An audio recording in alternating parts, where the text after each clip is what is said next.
Hi! Wala bang internet or may problem ba sa G-Fiber mo? Tuturuan kita mag-book ng repair gamit ang Globe One app. Step 1, open mo lang ang Globe One app mo. Step 2, tap mo itong Help. Then tap mo itong G-Fiber Prepaid Concerns. Then tap mo lang Check Connection and Device. Then hintayin mo lang yan. Tap mo itong Request for Repair. Then lalabas dito details mo. I-check mo lang kung tama. Then once na fill upan mo na lahat ng information na hinihingi dito, eto na ang lalabas. At mapapansin nyo, may 500 pesos entry ticket payment for job order. Pero wag kang mag-alala dahil ibabalik naman ni Globe ang 500 pesos once na approve ni technician na walang sira sa modem mo.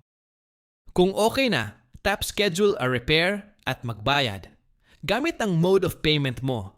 At hintayin mo na lang ang scheduled date ng iyong repair. So ayun, ang dali lang mag-book ng repair kay G-Fiber Prepaid. Follow for more.